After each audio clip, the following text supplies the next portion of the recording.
everybody. Bring that down a little bit. Perfect. All right. So, good afternoon and evening to everybody. We had kind of a busy couple of days, so we have a lot to go through today, I think. One, we have a meeting that just happened on Monday, so we're going to go through that agenda, and I've got that to put up there for you. This was the agenda for the meeting. I don't know if anybody had studied it pretty much, but what we'll do is we'll go kind of line item by line item. It'll just make it a little bit easier. There's not too much really that is kind of at the beginning. They talked about they talked about the voting by mail situation, and the town clerk actually got up and mentioned the labor intensity of voting by mail, and it was just a lot for the relatively smaller number of people that take advantage of that. To be clear, this was a decision to opt out on mail-in voting for the local election only. It doesn't address the state or any other federal elections or whatnot. It was just the local elections. Right.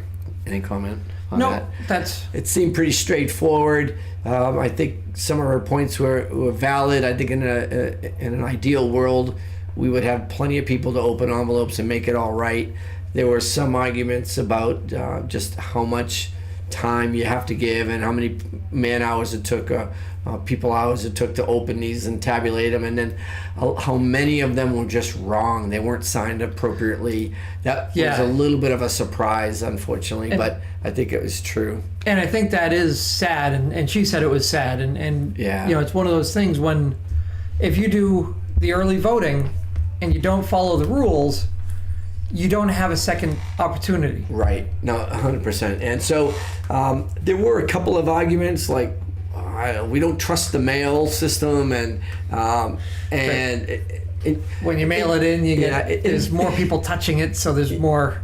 Yeah, it's gonna the chain of custody is longer. Yeah, chain of custody was a good one that came up. So I mean, honestly, I think in theory, I suppose that is a theoretical risk.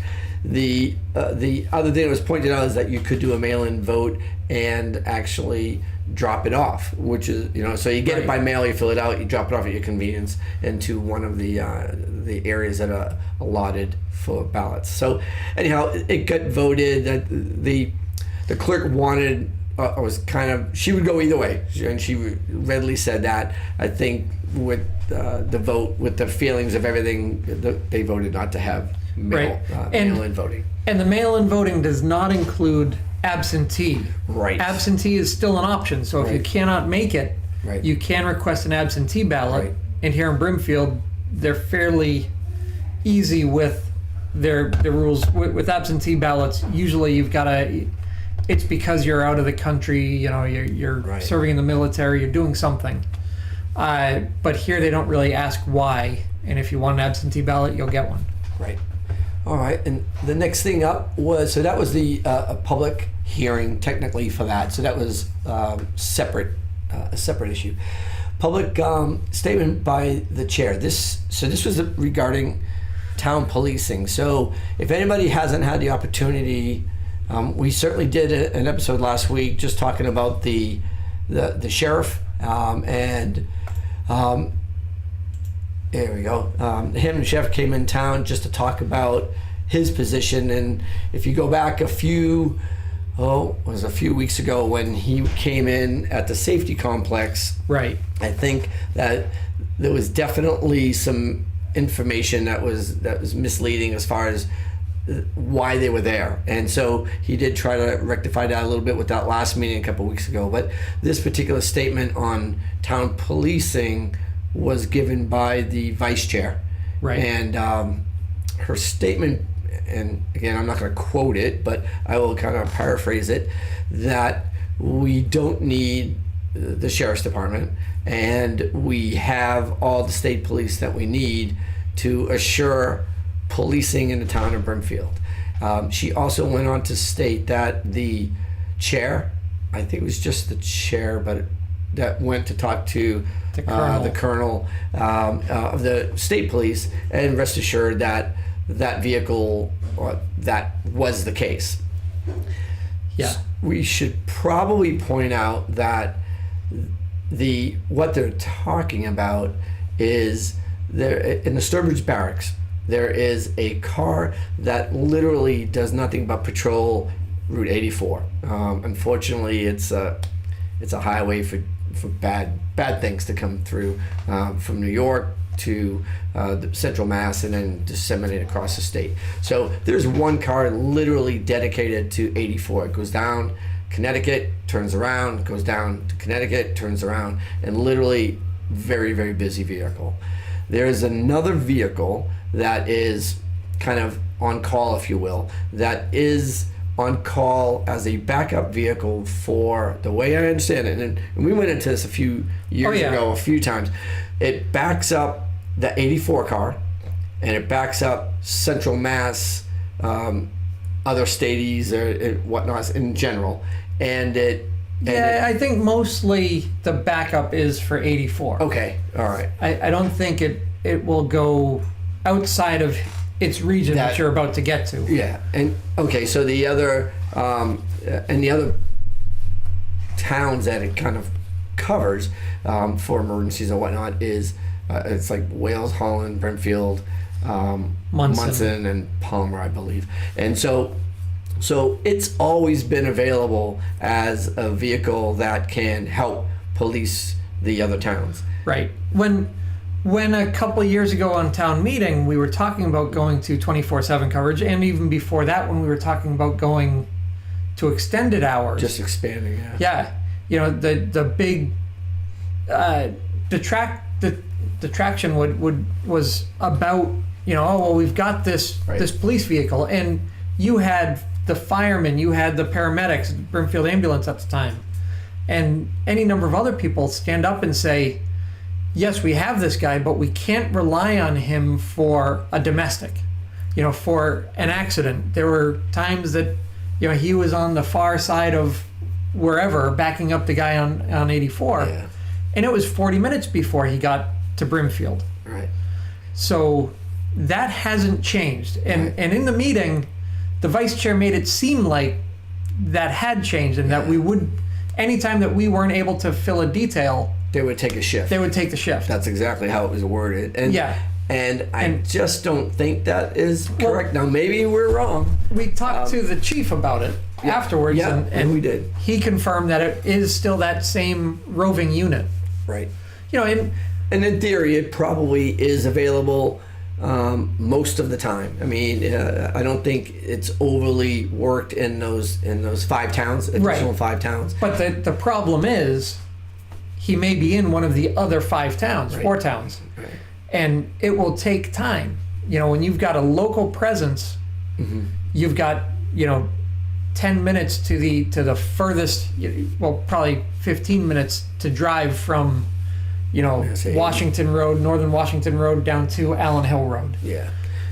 I mean, so they're there, and I can, even when we were on the board earlier, we were extremely thankful for their presence and their availability for backing up. I mean, absolutely, they've got a skill set that is beyond most rural police departments. I get it. One of the moves in our police department over the years was to get more self-sufficient and protect the town. And I remember the former chief, his iteration that, you know, of the size of the town that we have the least amount of police force. We're the proportion for the population. We're the largest town with a part-time police force. Yeah, that's how he put it. Yeah, exactly. So anyhow, I'm just more eloquent than you. Are. That was, I'm telling you, you should just. And the former chief is take more the eloquent microphone. than both of us. Yeah. Right. Well, so I do think that they do offer that, and I think that is outstanding. I know our police chief wants a full police force, but I do want to make sure that people understand what that little diatribe meant, and what it didn't mean. It doesn't mean it certainly implied that there were shifts being covered, and that there was, when I listened to it, I just pictured a state trooper driving up and down Route 19 and Brookfield Road and Tower Hill and over by Washington Street. I mean, that's what I pictured. Yeah, that's from a that. shift being covered. A shift being covered, and I just don't think that's the case. So maybe somebody wants to get clarification at the next meeting. We could ask for that and see if it'll be answered. And I will echo Ms. Collins's statement there, where she said that we're really blessed with having a lot of state troopers in town that do help out, and as with anything, this board likes to pump up already known and established facts, like this this trooper that's going to go around and be there for all of our shifts. Mm-hmm. She mentioned that if we need a helicopter, if we need, a boat, if we need dogs, we have access to them. We had access to those before Mr. Kelly wasted the colonel's time. So, yep. That has not changed. Right. The mission of the state police is to both, protect and serve the good of the Commonwealth, but also back up the locals. Right. I have done mapping for my whole life, and I'll talk more about that in a couple of segments here. But I was involved in a murder in a well-established a town that had 6 different cops on every shift. They had the shift commander, they had the shift sergeant. Mm-hmm. But when this murder happened, the state police came in and took over the investigation, because that's what they do. They're better at murder investigations. Sure. Than negotiations. The locals. I mean, violent offenders. Helicopters. Boats, dogs. Absolutely, no one could ever say that the skill set, what they have to offer, is greatly appreciated. Right. But it's nothing new. But it's not new. Right. All right. So I think that was that part of it. Let's go back to the agenda. Yeah. So after that, we discussed, there were some appointments made. Yep. With Public Access TV. Yep. There wasn't any discussion about fees. I think it's great. I mean, he needs more help. There wasn't really, I agree, there wasn't any discussion about, the pay for these individuals, the hours or whatnot, or the fact that, what are the plans for public broadcasting? What are the plans for, using these resources? What can we do that's better? I mean, I gotta say that the last 2 videos were put out quite quickly. Yeah, and if anybody has an opportunity, I would really strongly encourage watching the FinCom and the last this Board of Selectmen meeting was on there as well. So yeah, I mean, and the building committee meeting. And the building committee meeting, exactly right. And so they are definitely working harder to get that out there, and hopefully this will help maintain that.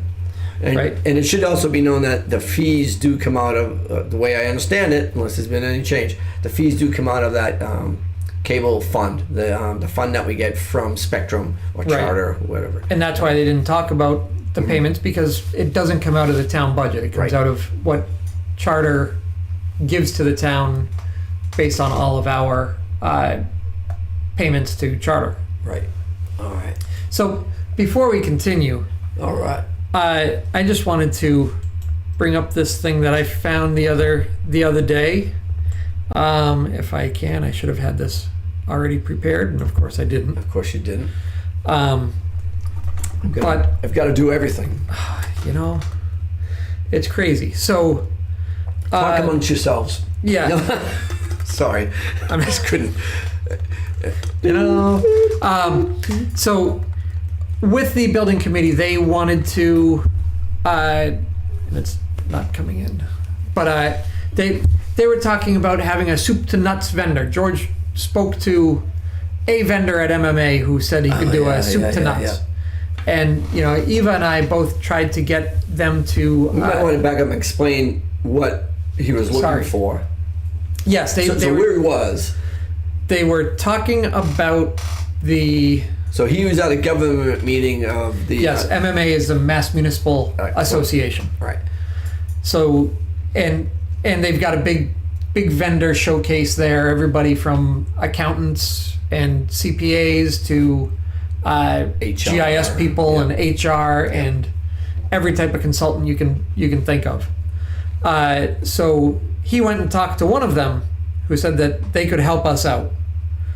And when they did, In what way?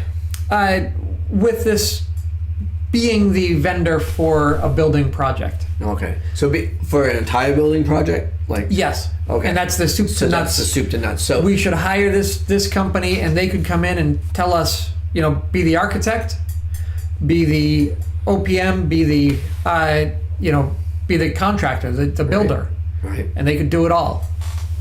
So there happens to be a law that basically says you can't do that. Any project estimated to cost $1.5 million or more requires an OPM be hired before the project designer, meet required minimal qualification standards, and be selected through a qualification-based selection process. The OPM acts as the awarding authority's agent and consultant throughout the project from design through completion, and must be completely independent from the designer, general contractor, and any subcontractors involved in the project at all times. Which again is basically what Eva and I said at the meeting, which, wasn't quite well received. No. I mean, if you think about it, it's logical that you don't necessarily want to sit down at one table and have an architect and a contractor and your manager, operations project manager, and then have all of them be the same person necessarily. There's Being no paid from the same company. Yeah, there's no checks and balances. And then if they're all in the same company, then, if the architect says, boy, I think we should put in these XYZ windows, and the contractor says, yeah, but you could upgrade to these XYZ, ABC windows, and they say, oh, well, we should go with the ABC windows because they're better. The company that they all work for is ultimately the benefactor of the Right. project. And so I don't even know how they could be at that particular meeting. You know what I mean? And do what they do. Maybe for Because- small projects. For a small Maybe for a small projects, project where it just doesn't it's not feasible to pay out all Yeah. the specialists. yeah. Maybe. And, there are going to be towns that do things improperly. Right. Right. They picked us. Or they don't know and they don't have the research, and it's a lot easier Right. to say, you know what, we needed a small thing done. They can do it all. Maybe you get a grant, Yeah. and it just pays it, so no Yeah. one has to worry about the money if you do it the right way with except the expense of the grant. Just anyhow, I'm just speaking like why they would even exist, but it's got to be for smaller projects, for smaller towns, or for big towns that don't want to Yeah. deal with the small project. And if it's a national or Right. regional firm, these laws might not exist in other states. Right. Right. Yeah. And the OPM pool is not that deep or wide or Right. long. It's Right. a very small population of people who are qualified to be OPMs. And the problem that I really fear is, they don't want to work with Mary, the OPM from the last project. Yep. And I wouldn't doubt that she doesn't want to work with us either, based on, she had a good working relationship with, Yeah. With the previous yeah. building committee. And, because of how this board has treated our previous building committee Right. and our OPM, it may be more difficult than I had thought about to even get an OPM that's worth their salt. Right. Right. Yeah. know? The word should get. I don't think that'd be a small group. You know what I mean? Like a small group that would talk to each other. You know what I mean? Yeah. I mean, I would think, but I'm not Yeah. exactly sure about. So, one more. Yep. So that was an interesting carryover from the building committee the other Yeah. day. So Mike was at that. A few people were at that, and I think I don't know. I have to start from scratch, I guess. Quite honestly. Well, that's what they're wanting to do. Yeah, and so we'll see what happens with that. We'll have to watch that closely, and we'll report it as they go, and hopefully they will report to us as they go. We should have agenda and minutes from that meeting that we Yeah. can kind of maybe briefly go over as things go forward? Starting from scratch only has to happen when you've ticked off the old building committee. Yeah. You don't have any faith in 15 years of, or you don't like the results. Certain boards don't like the What was results of 15 years of building. What was interesting in that one is that they really, really thought that the project in Munson was pretty good. Yeah. At the town hall, and we agree. I mean, they did a really good job. over Yeah. there. Yeah. If anybody hasn't seen it, if you go in, you'll see a plaque, and there's people that worked on it. I think their names. Who's on that plaque? All the people that worked on it, I think. Huh. Yeah. Yeah, there was one Brimfield employee, wasn't there? I think there Isn't may have there? been. Yeah. Yep. Yeah. He was also on the Broomfield building committee. Oh yeah, a co-chair even. Yep. I think Yeah. he just recently retired from the police department. Yeah.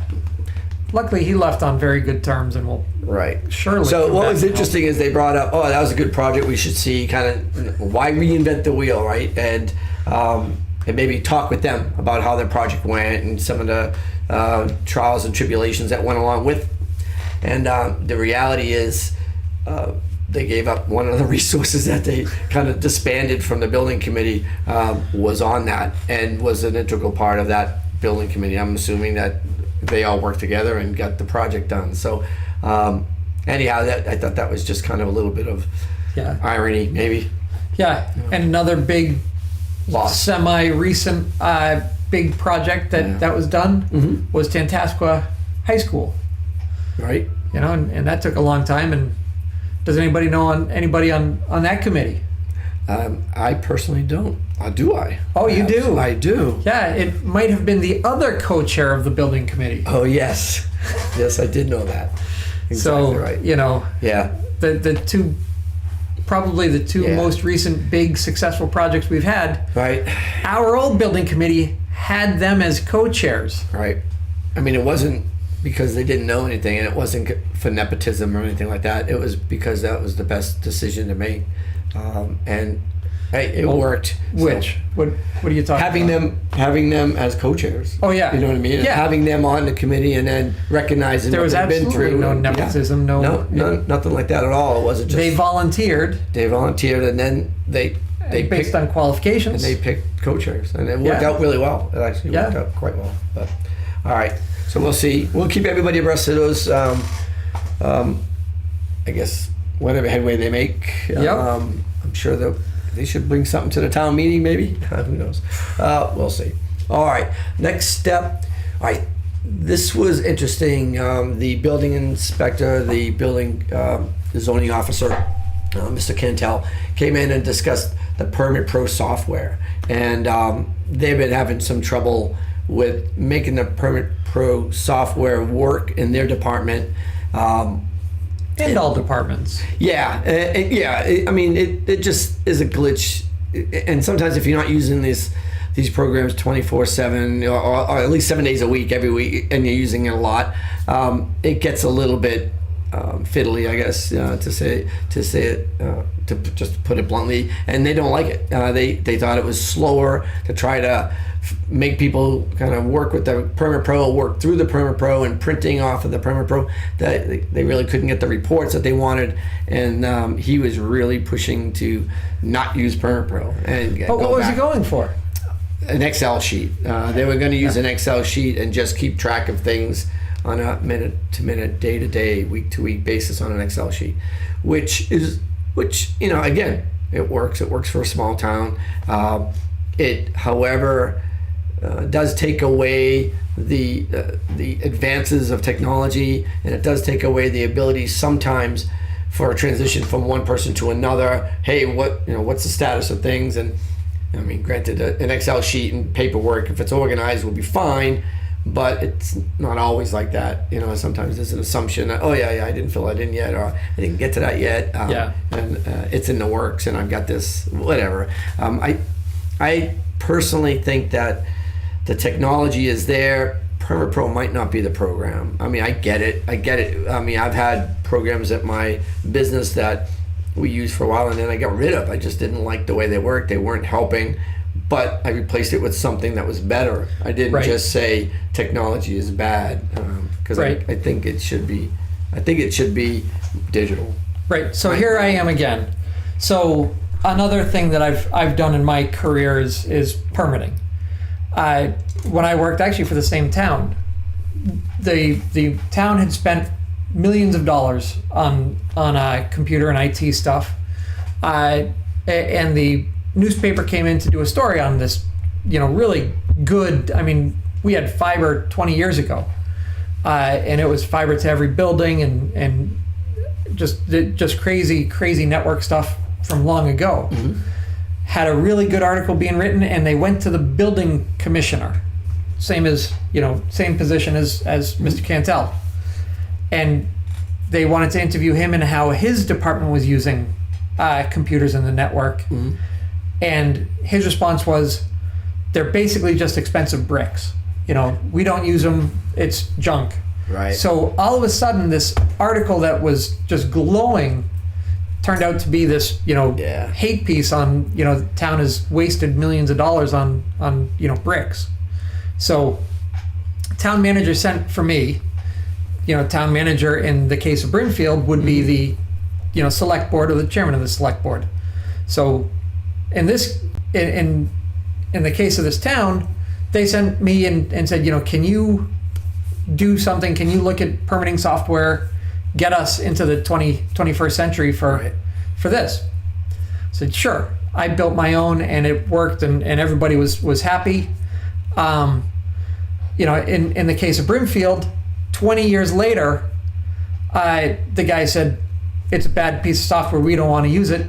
And instead of fixing it, they said, oh, okay, go back to paper. Right. So what paper does, Well, it won't be paper. It might Well, be Microsoft Excel. No, But- but it is paper. I mean, Yeah. the permits are going to be paper and printed and, Right. and organized like back in the day, I guess. so permitting software has been proven to cut the amount of foot traffic in a town hall by 30 to 60%. Okay. In a town hall like we have, that's a good thing.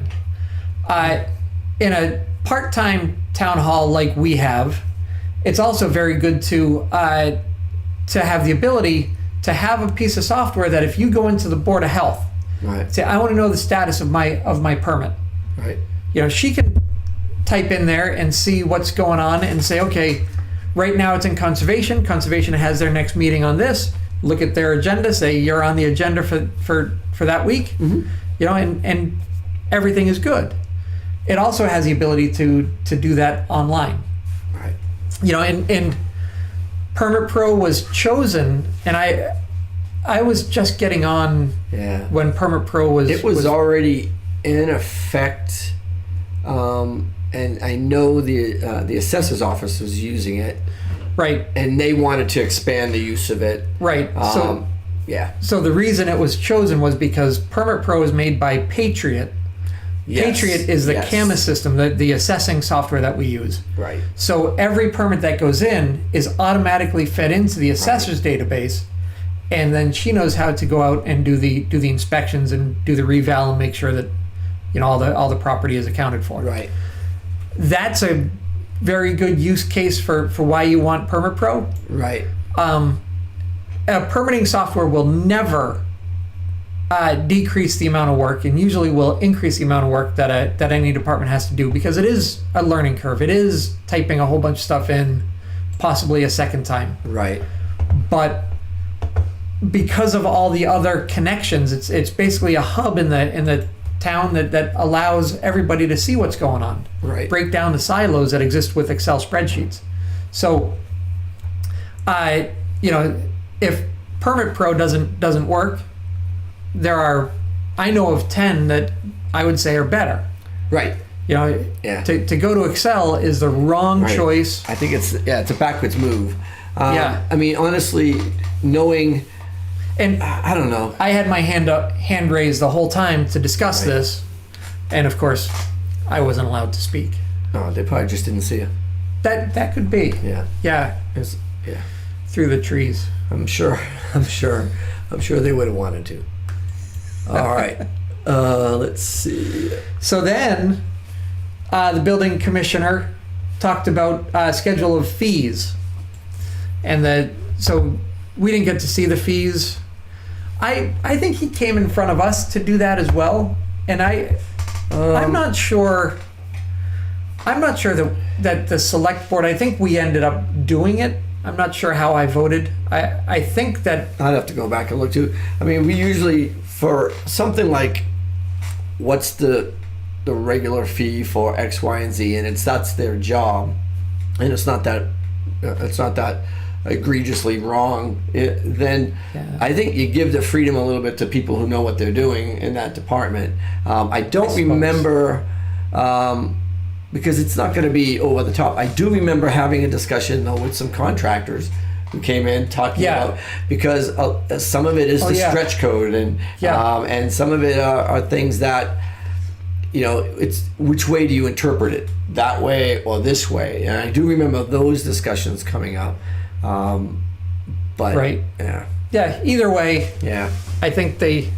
But they didn't make one of the things with having these meetings the way they are is, like, honestly, if this was a digital meeting, they could put the fees up much like I'm doing here on a screen, so you could see them, so that you could get an idea of what they're talking about. Minimally, they should put those kind of things that are openly discussed, at least in the minutes. You know what I mean? There's no harm in putting them in the minutes, I suppose, as a scanned sheet, or mentioning them. Just because people don't get a chance to see or ask, for that matter, can I get a copy of those fees? Yeah, or at least read them out loud and say, what, I mean, the common ones, the the first five, you know what I mean? Going from this to that, this to this, and at least the most common ones, your building permit, your septic permit. We don't know how many there were. Yeah, we don't even know. Yeah, so we can't really talk. But apparently, I don't even know if they said anything about them. They didn't make a motion or anything. They were just, I think he floated them by them. I'm not sure if they read them. I don't know. Didn't really say much more than that. Right. So at this point, everything kind of stopped a little bit, because two of the board members, the chair and the vice chair, were, I guess, required, quote unquote, whatever. They recused themselves from the next discussion, because the discussion talked about field owners on Route 20 and containers and tents. And so they did the right thing. I mean, I gotta give them credit. They did the right thing, and they went out of the meeting. Yeah, I still think that there should have been 3 that went out. Yeah. Well. But. Yep. I mean, one could argue, but yeah. But the discussion then went on to tents, and actually, you know what? They talked about the library real quick. Before that, like the interior walls. Remember the structure? Oh, that's thing? right. Yes. So I think before they went into that, they just talked about. There's some question about some walls in the library, and the zoning officer said, "Listen, I'll go look at them as far as code goes, but I'm not a structural engineer. If I have concerns, I'm going to tell you to get a structural engineer." And then that was done. That was kind of, he wiped his hands of that one, but he was going to look at that. And that was our the town maintenance guy, Paul. Yeah, it was Paul. That's right.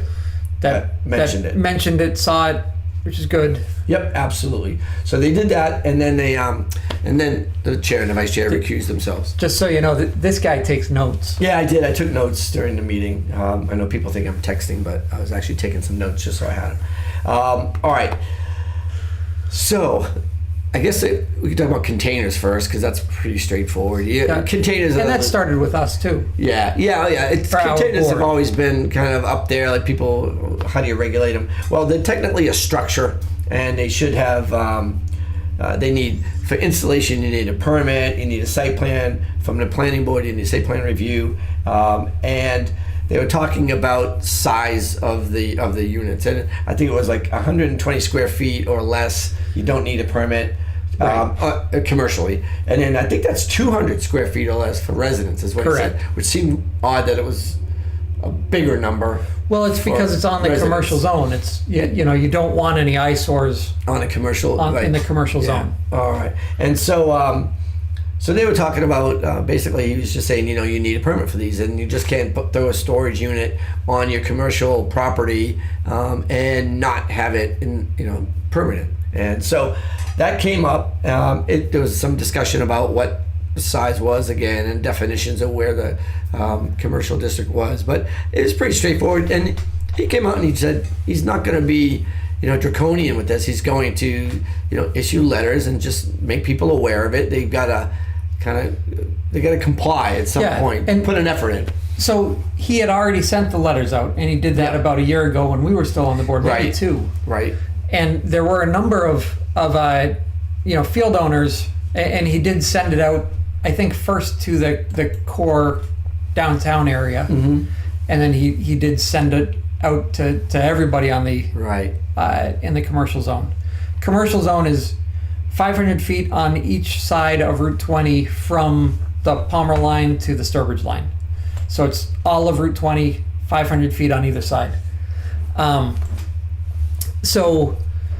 he sent those letters out, and quite a few of them complied, and you don't see as many containers as you do now.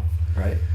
And I think I think this was kind of to say that he's going to the next step, and he's going to be talking to some of the people, reaching out again, saying you gotta comply. Right. And just letting them know that the compliance is going to be you got to go in front of the planning board, do a site plan review, and it might be as easy as, planning board will say plant some trees and put a fence up. Right. Right. And that's just protect your neighbors, that kind of thing. Yeah. It's pretty straightforward. He said if you, potentially they'll just say paint it green and call it a day. Right. It's up to the planning board at that point. Right. So I think the container thing was pretty straight up. The next topic on that list, on his list, were the temporary structures like tents, and this definitely is going to create some discussion, most certainly, amongst everybody in Burnfield, probably, to be honest. So there are permits required. I thought it was interesting. He definitely had done some research, and basically he was saying that there are limited times when they can stay up, and you can give a certain amount of time to put them up and take them down, but they are only permitted while they are in use. In service is the term that they used, or he used. So in service means that literally they are being used for what they were being put up for. So, and that's a very limited time, and in this case they're going to be a week of doing that. And so I thought, and he's already I think what he did is he talked with the Flea Market Advisory Board and Mr. Adams, I believe, right, Mr. Lee? Yeah, well, I don't think the Flea Market Advisory Board is currently in existence. I don't think there's any members. Okay, so was he representing the operators then? I believe he was, and there was some discussion about the difference. Who's what? Yeah, that's a good point. So whoever he talked with, the representative that he was given was Mr. Adams, Lee Adams, who owns Quaker Acres. Right. And so they had some discussion. I thought they agreed upon a letter that was then subsequently mailed out. That was kind of what I got out of it. I don't know if Mr. Adams got all that information out, or how it went out, if it went out from the building commissioner, or the building inspector. But then they sent a letter out, and I'm assuming to everybody that is up and down, all the operators on the strip. So so I don't know where it's going from here. I think they want to meet and discuss things a little bit, go over what the permitting actually covers, and I think that will be some interesting discussions, to be honest. Okay. And I don't think he's going, again, it's another thing where he's going to say, he's not going to come over and say, all right, we're going to do this. Absolutely. He's willing to say, all right, this is what we got to try to do. And I know they were asked, he said, I'll give 2 weeks to set it up. And I think 2 weeks to take it down. And then he gave another weekend on the setup time, just in case. Right. So there's going to be 3 total weekends to set up. Setup. And then the in-service week. And then 2 weeks to bring it down. So essentially, it's kind of 5 in a couple of days, right? So that, and then they've got to come down, is what he's saying, because they're not safe. We know we've had a tornado before. We know we've had some pretty aggressive horizontal wind, that kind of issue, and he's just plainly the code is just worried about having structures up during such things as it does it put other people at risk, and that was his point. Yeah, and I just have to say the interesting part of this is, there was a bylaw that was being proposed at town meeting that was set for one. Right. And, I ended up speaking with Mr. Adams about it. Did you? Yeah, and, Ms. Collins tried to say that was inappropriate, which I never understood, but, To even talk to him. yeah. Yeah. Yeah. Communication's bad. Yeah, I guess it is. It just Yeah. it opens up a whole kettle of stuff, So, like ideas. yeah. So, and we had a good discussion about it, and, but that was kind of part of their, I'm considered anti-flea market because, I was talking to him trying to figure out a solution, which, I think this 2 weeks up, 2 weeks down is a great solution. And that's Right. kind of what I had proposed then was, 1 week is too short. Right. What would work, and he had some good valid points but based on Yeah. Mr. Cantel's conversation or discussion, I understand the service dates are just 1 week and you have to be down within a month, Right. Per building code, Right. and I guess so did Mr. Adams. Oh yeah. I mean, I was absolutely upset, I guess, with the comment that Mr. George Adams on the board stated when he said previous administrations have been against the flea market. There's nothing that could be further from the truth, and quite honestly, certainly not me, and certainly not I would say not you, not the other people with whom I worked on the board. Right. There are always things that come up with regard to the flea market. We've had meetings about the economics. We've had meetings about storage. We've had past and COVID, Triple E. It doesn't mean you're against it. Right. Crying out loud, I got the permission. I was working with the state to get him that early COVID opening at the behest of some of the operators. We got them to agree on it, and they said, no, we're not going to do it. Right. And they stopped. It's like, okay, well, I don't know what more you can do. But when he said that, man, I was seething. I have to say. That's his go-to I'm line. because that was absolutely bullcrap. It was just wrong. Oh, yeah, it's a podcast. I can say what I want, I suppose. But it was absolutely wrong. And he had no right saying it, in my opinion. I thought that was, Yeah. I thought that was I just agree. a low shot. And it's just insulting. Mm-hmm. It's just bad governing, bad leadership, bad community. Right. There you You go. know? There you go. All right. So I don't think there was anything more. Yeah. The biggest thing that happened when this was going on is that people had questions and they raised their hand and they actually got called on and could ask questions about some of the things that they were talking about. Right. And Mr. Cantel, to his credit, asked people if they had questions, and he answered them. He answered them right there. And you know what? It was the best part of a meeting that I've seen in the last, I don't know how many months. Yeah. Honestly, it was uncontentious. People got their answers that they some of the answers, anyways, to the questions they had.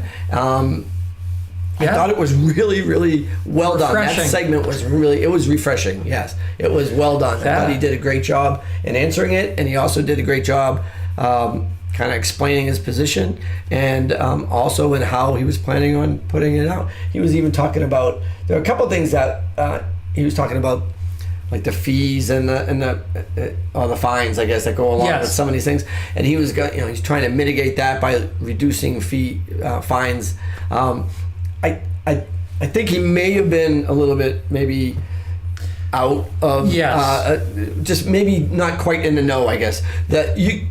I think those fines are in the bylaws, and if the fines are in the bylaws, well, first off, usually they're not ginormous, quite honestly. They're pretty steep. I don't so remember what they are. So the infractions for what he was talking about would be $100 for the first offense, $200 Okay. for the second, Oh, okay. and $300 for the third, and each day is a separate offense. I do remember reading that now. Yeah, And, you're right. You're right. You know, I was actually looking when he was saying that because he was saying maybe we could just make lower it. Yeah, lower he was it. talking about lowering it, And- which I don't think you can. And I thought that there was language in there that said up to 100, up to 200, up to 300, but there isn't. There isn't. It's Straight up. Straight Yeah. up. So he may not have the ability to kind of change that on his own, to be honest. But Right. he does have the ability to kind of say, all right, listen, it is pouring rain out, it is muddy out, it is this, it is that. I'm going to not push it. I'm not going to give you a fine just because today's the day. Right. He said very, very, very frankly that he was going to take considerations and be realistic. And I thought Right. that was refreshing as well. Yeah, and that was something that even with that 1 week bylaw that tried to go in, which Right. I think Yeah, maybe you that was thought a little bit that was tight. steep. It was Yeah, tight. but even with that, there was in that bylaw the discretion to extend it if need be. Right. Yeah, and it's by and large, and 2 years ago there was no thought that this town would be angry with anybody and not give Right. them permission if they requested it. Right. Right. This board, Yeah. some things have changed a bit, A little bit. but I would hope that same thing would go on. Yeah, no, I think so. I think he did it. He made a strong point. He was very amiable, and I think he was very willing to compromise. I thought he did a really great job considering what he's trying to do, Yeah. enforcing the zoning laws that are already on the books. And he's been waiting to do it and kind of milk. Yeah, I don't know, so just he's- implementing it slowly. Yeah. And he's, this is the part that I think people need to understand. And by people, I think a lot of it is the 5 members of that board Right. need to understand that, you have to understand that, a board is not going to be positive or negative to any group, hopefully. Right. You're going to be fair and you're going to be looking out for the best interest of the town. Right. And Mr. Cantel, one of the comments was that, someone's going to think now that Mr. Cantel is anti-flea market. Right. And they will. That's not the case Right. at all. What he did and what he's been trying to implement slowly and methodically is looking out for the best interest of the town. Right. If there was a tornado or a bad thunderstorm where, there was a tent that got blown out and onto Route 20 and a passing motorist got hit by it and caused an accident, if that was up for more than the 30 days, he, as well as a town, could be sued for negligence. Right. Yeah. And The state law is a state law. right, it clearly states in that law that he was citing, it's 30 days, and then it has to come down. If it's 45 days and someone gets hit, they're suing the town and they're winning. Right. And the town has been very lenient, but it's at the good luck of the town. Right. And at some point that could change, Right. and we need to cover ourselves. Yeah. All right. So I think that was it on the zoning part. Let me see here. We'll go back to. Sorry. Chapter 90 reimbursement. That's we've gone over that before. That is basically state money for the upkeep of infrastructure in town. So that's basically an accounting thing. And we have to thank Zach and his crew at Highway, Zach Lemieux at Highway, for being diligent and using that money wisely for the betterment of the infrastructure of the town. Set the date for a special town meeting. So this is a FEMA, the National Flood Insurance Program, and you probably know a little bit more about this, but this was to set up a meeting for an open discussion, a special town meeting for open discussion for the residents. Right. So FEMA has been looking at the flood insurance maps. They're called firm maps, and they've done a much better job. In the old days, those maps were very, what's the opposite of conservative? Very, Elaborate. no, just they were very wide in their liberal. scope, But very yeah, liberal. There you go. very liberal in what they considered a Yeah. flood area based on like 100 years of water being seen in a certain particular spot. Right, and it's a very particular map, and if your property is in one of these 100-year flood zones or worse, your flood insurance rate, you're required to get flood insurance, and that Right. rate is through the roof. Yeah. Actually, my family used to have a cottage on the Cape that was in the flood zone. We just decided to not do flood insurance anymore because it was so much. Right. If it washed away, it washed away. Yeah. And that's just, Yeah. it was crazy. It was gonna kill the cottage. Right. So, Yeah. so now they've redone it, but there's still some questions with it, and there's some questions in Broomfield even that hopefully can be brought up at this town meeting before we accept it. We can get those revisions made and move forward to the final version. All right. Now, the scheduling of this meeting is interesting, right? Because what they want, it's a special town meeting, so it's got to be posted as a special town meeting. And I think let me just check. I think it was going to be on the same night as the caucus, which the caucus, for anybody who doesn't know what it is when you generate the ballot basically for the town election. So you get nominations and support for people that are going to run for offices that are going to be vacated by the end of this fiscal year, which should be at the end of June, Right. into July. So they decided that the town meeting, this town meeting of FEMA would be on the same night as the caucus, and they would be both on Monday, April 10th.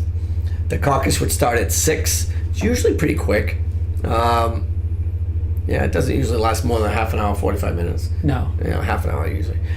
So that's pretty quick. And then the FEMA special town meeting would then start at 6:30, and I don't know what that will be. Depends on who turns out and who's affected by it. I think what it is a representation of the federal government, basically from FEMA, to talk about concerns and address questions that might arise. So that could go, depending, 20 people show up, or 5 people show up, or 30 people show up. That depends. So that's going to be at 6:30, and then there's a select board meeting right afterwards. So it's going to be a full night, April 10th. So try to mark that down on your calendar.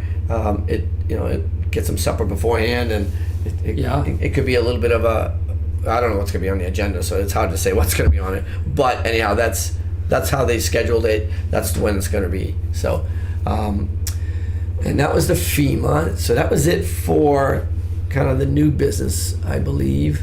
And so the only other thing that was going on, let me see if I get this up. I get it. And get this over here because I can make it a little bit bigger. Somebody wants to know if we're running for select board again this year. You gotta be crazy. We wouldn't be able to do this anymore. No, this is much more fun. That's right.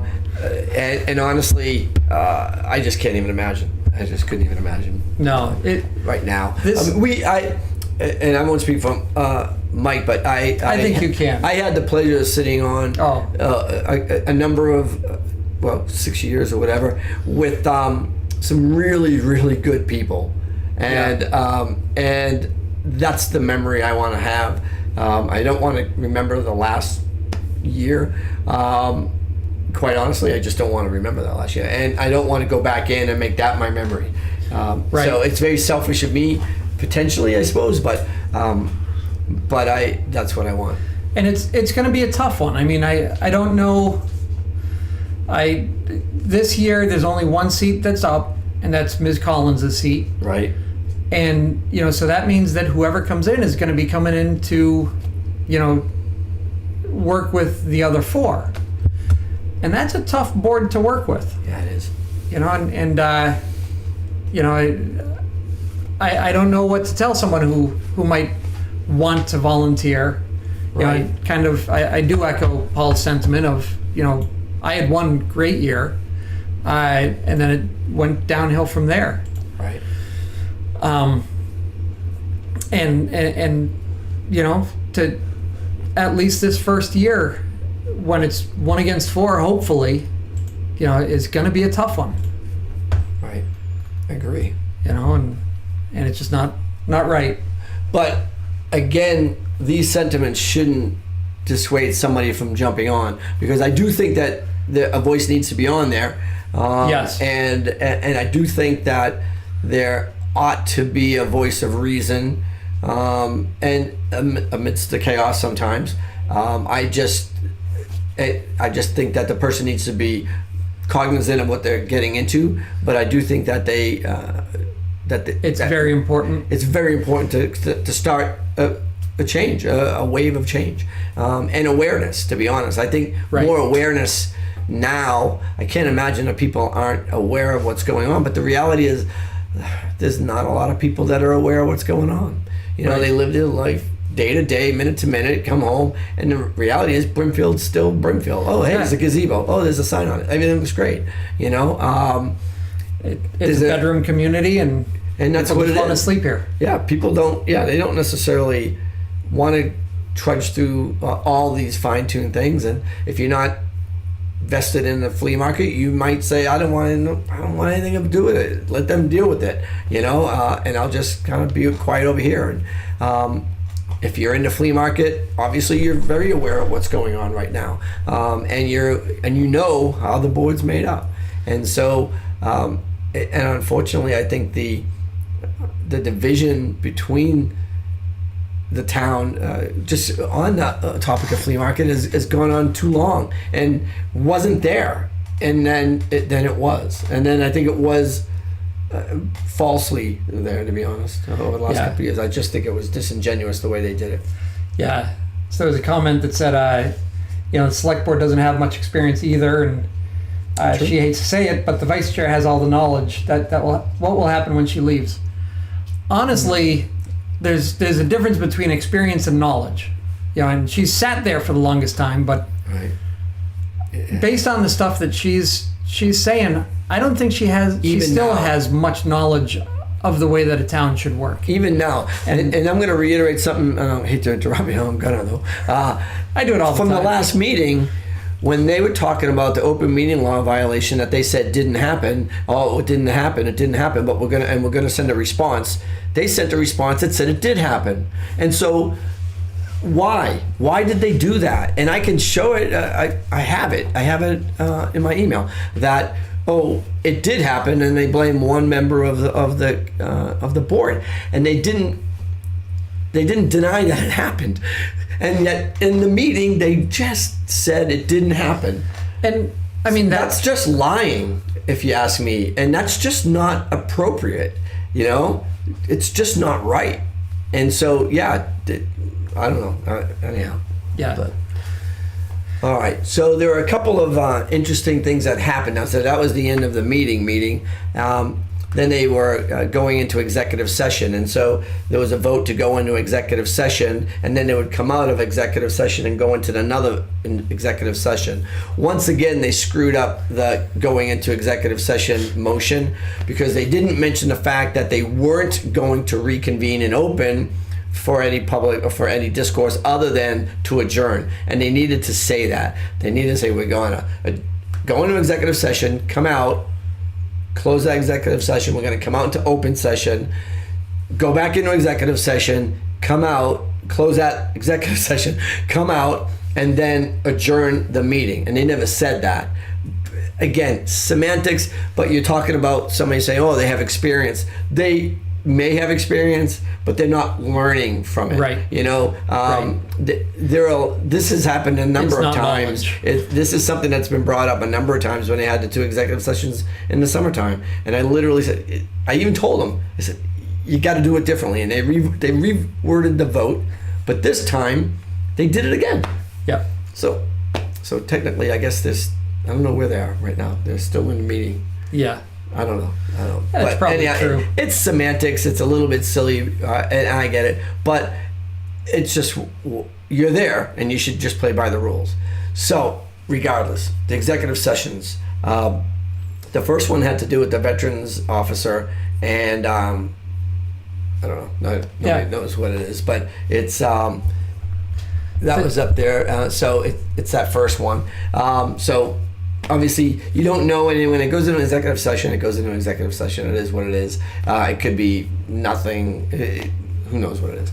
The second executive session was It's interesting. I have never seen an executive session with how many people? 1, 2, 3, 4 different people from different departments. Right. You know, it's you have an executive session to limit the amount of people that know about something, and to protect the employee. To protect somebody, right? You know, and this one just is a real head scratcher because you know you got 2 department heads, a chairman of a committee, and a clerk. You know, and right. Well, first you don't know who called the executive session for what, for who, right. You know, and so there's a whole bunch of people there. I think I mean, obviously you can't really guess what it's about, and so we won't. Right. But I would suggest that people watch. Interesting. Yeah, just watch the last FinCom meeting. I guess you know that's one thing that you can do. Maybe that has something to do with it. Maybe it doesn't. I'm not sure. But so we'll see. We should. And these minutes for these executive sessions should come out once they're deemed to be unimportant or not unimportant, resolved. Once they're resolved and there's no impropriety of getting them out there, they can be released. And so sometimes they can be released as quick as anything. The last executive session I believe they released. September 12th. September 12th they released that one. I haven't seen. This guy knows even the date that the last one had. Yep, I did, because that's one of the things I wrote about. And so and the other one was. Well, that was the open executive session. That was on Teresa's on October 11th. So, and those minutes haven't been, but the video is out. So, yeah. So that's all. We can't really comment anything more on those two. So I think that's pretty much. So there was a meeting at 5:00 tonight to discuss the CDBG grant. There you go. And that CDBG grant had $650,000. What is the CDGB? What is that?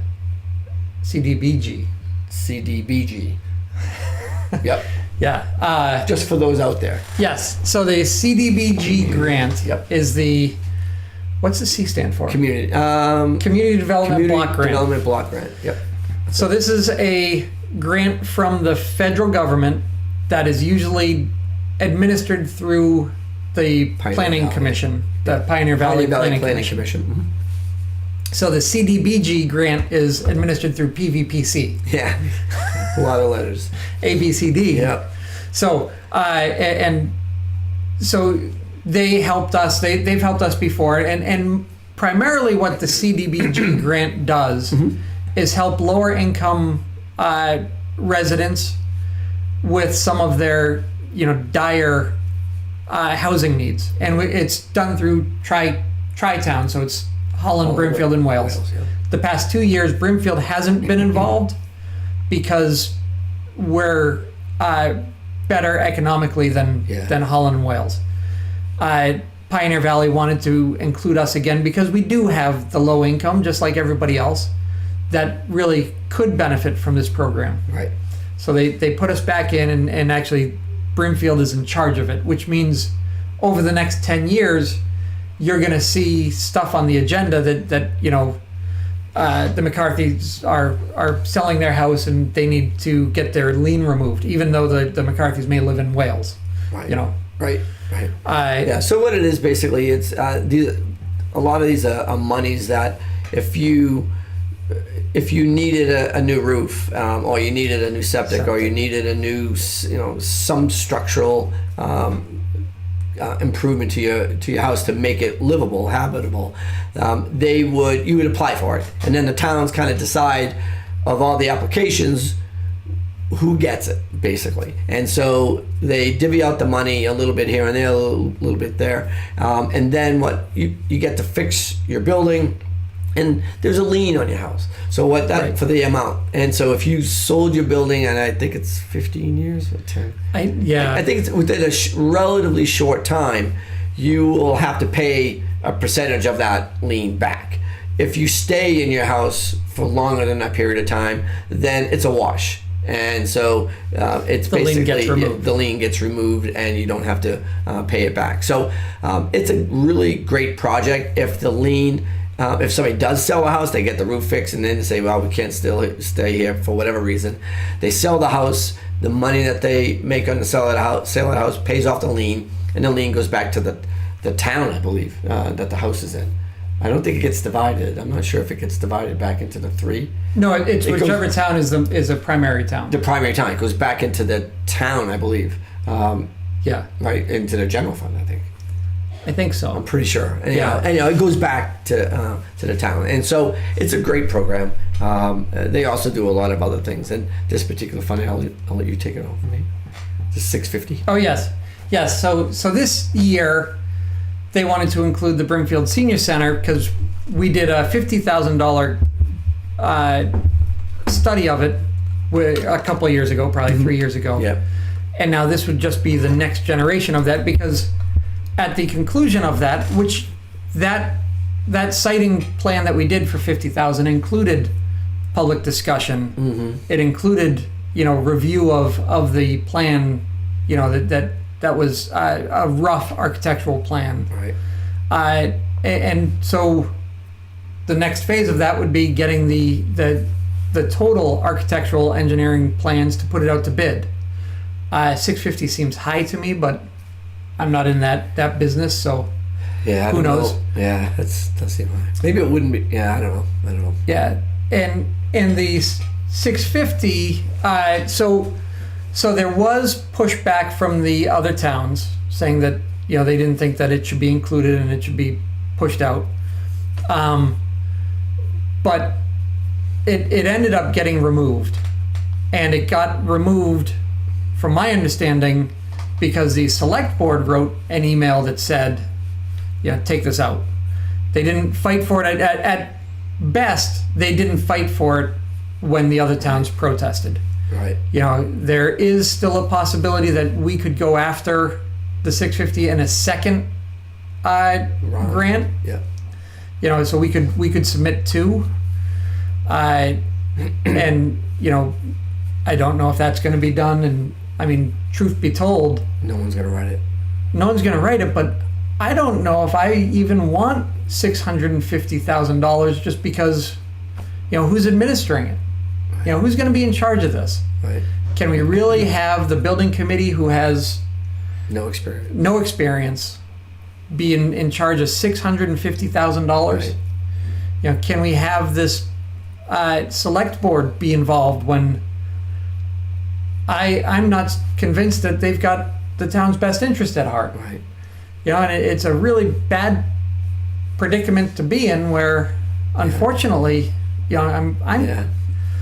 I hate to say it, because that would go a long way for the town to get a new structure. Sure. The other thing that I would like to see them do, if they do go forward with it, is to make sure the writing is in there, or the language is in there, that it's not for the senior center, but for the town hall expansion. And even though the building committee says they want to start from scratch and they want to do, they want to look at everything and, Right. try to figure out what they want to do. Again, they're reinventing a wheel that has been rebuilt Right. 1,000 times already. A number of times. Yeah. So if we can just agree that the town hall is the logical place, get an addition on, which was requested a couple of years, 4 or 5 years ago, Yep. right before the year before the public safety complex. Right. Um, Right. And that just move forward with that. And that didn't just come out of the blue. That was an was analysis. years in the making. It was an analysis of what we had. It was also taken into consideration the fact that a lot of people want to keep the old town hall for posterity and build and not see that raised. And so a lot of effort with the other building committee was to kind of, well, all right, how do we use what we have and expand on it, and turning it into an L was one of the options. And so the plans are there. There's some, and that was actually discussed when you got that feasibility grant, when you looked at the other Right. property versus this property. You could, this property being the hall, what's the pros and cons of each? And I thought, there's a lot of information out there, and I hope they go back and look at it.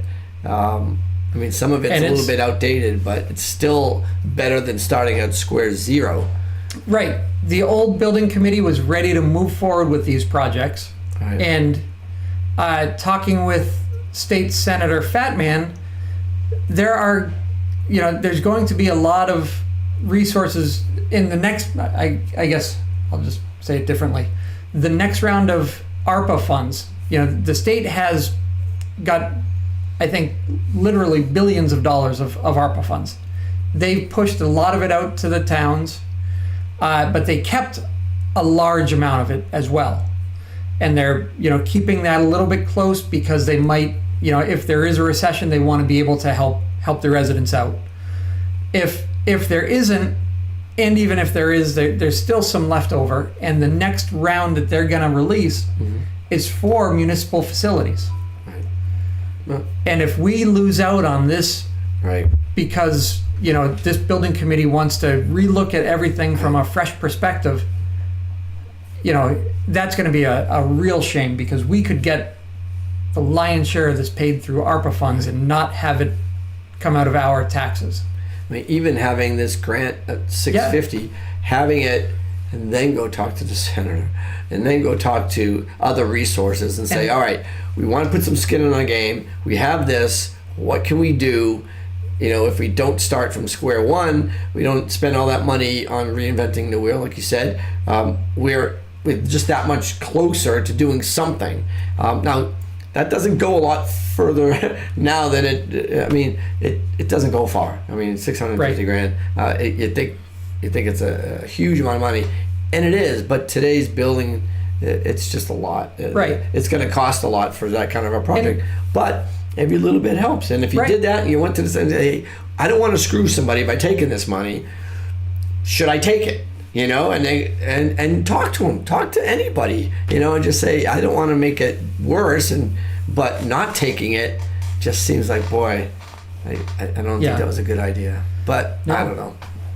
But like you said, maybe it is in the long run. But I just wish that this select board didn't mess with the building committee. Didn't mess with any of the things that Right. they've messed with. Because anything they've messed with is now a mess. Yeah, it's true that. Well, I think that was all we had, other than just maybe that ARPA awareness thing that you were just talking about. There is a just on a related note, there is a fuel assistance,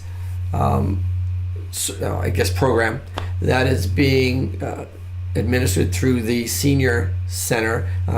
Eva has been kind of the point person on that, and they've got ARPA funds that are being used for people who are in need of assistance for fuel, for heating over the. Right now it's pretty warm, but still a lot of people are struggling because the price is so damn high. And so this program, we would advise anybody who is interested and just wants to know if they potentially qualify to contact Eva at the senior center. so Is that the way they want it to work? So I gotta say, I'm gonna do a small shameless plug. That Eve and I talk fairly, regularly after meetings now and you've everything done it. else. Now you've done it. Yeah, well, so she was talking about how unfortunate it was that, with prices so high, people are really hurting to pay. Some people are really having a hard time paying their heating bills. Right, 100%. And the heating assistance programs are out there, and that's good, but it still doesn't, hasn't helped completely. And it's a tough thing every year or every month. So we were, talking about it, and I brought up that I thought that ARPA funds could be used for For that. heating assistance for citizen assistance. And we looked into it a little bit, and sure enough, it could. Nice. And she wrote up all this stuff and got it passed through the select board. And it was amazing. And again, our town employees from 2 years ago, if you've been here for 2 years, and a lot of the newer ones as well, they are worth their weight in gold. Yep. And Eva will do anything to help this town, and she was able to get the consensus from the board to move forward with $20,000 of the ARPA funds can be used. And the way it has to work is if you qualified for any of the other fuel assistance programs with the state, then you will qualify for this. And you talk to Eva about it, as you have for the other heating programs, and through some paperwork, you should be able to get another $500. It's $500 per residence, is my understanding. So we have $20,000 to spend. Hopefully, every dime of that gets spent. As many residents as possible. Nice. So yeah. It's a great program, and hopefully we'll be able to help out some people. And Eva's just, even beyond this program, her dedication to the people in the senior center and to those in need, absolutely unequaled by anybody. She's just that good. She's just really, really, really good. And so she will help out, there's no doubt. We also have another, are you good with that? I'm good with All that. right, just want to make sure. And so this is a chocolate and hearts party on February 24th from 11 to 1. Warm-up party with Valentine's hearts and a full hot chocolate bar, complete with toppings and whipped cream. And there's a list of the menu. There's cheese spread and crackers and beef stew and snowflake rolls and hot chocolate with all the fixings and bread pudding for dessert. Sounds pretty decent. Yeah. So that is, once again, February 24th. And I trust the locations at the senior center. Yes. Okay, just want to make sure about that. And here again, you'll notice that it says homemade beef stew. It does say that. Eva will be going out. Come on. She'll be cutting the meat. She'll be cutting all the vegetables that go in it, and she'll be cooking for the next, what's today? For the next 9 days. Yeah. She'll be cooking and preparing everything on here, and it's That's Eva's awesome. home cooked meals Good for her. That's for 100 plus. yeah. That's a lot. So, well, I think that's all I had. I think that's all we had. It was a pretty decent week. We had a lot of information to discuss today, and I think there's a lot that still we'll have to follow through with the building committee and with the building inspector. And so we would really encourage people to watch the video of the meeting from The February 13th really watch select all board meeting. Yeah, watch all of them. The January 31st FinCom meeting. Yep. I forget which day the building committee is. There's only one in the past 2 months. So yeah, it was just last week, wasn't it? Just Yeah. last week. Yeah. yeah. And so, we would really encourage you to go to the on-demand website. It's working. I guess there was a little bit of a Yes. glitch for a bit, but Matt said he had that worked out. And so he's been good at posting up these videos. So, and of course, watch us. We'll see you. Always. Yep, we'll see you next week. And I think... Don't forget to subscribe to us. Yep, subscribe. I'll put the contact Like- list up there. Like So- the video. Exactly right. Make sure you subscribe down below. We've got email if you want to get us with email. Yeah. We've got Facebook, obviously, and our YouTube channel. And that email or Facebook, we've been using to push things out, but you can also message us. You can email us if you've got, things that you want us to discuss or look into. We'd be happy to do that. Right? Absolutely. Yeah. And it will be confidential. So, all right. So I think with that, we are probably ready to say. I don't think it went through. I didn't hear it. But anyways. you have So- your things in? You shouldn't hear it. Oh yeah, maybe. We'll do it again anyway. Yeah, we'll do it again, anyways. But anyhow, so let me get this one up there, and we'll put that up. And Have a good night. yeah, we'll see you guys later next week.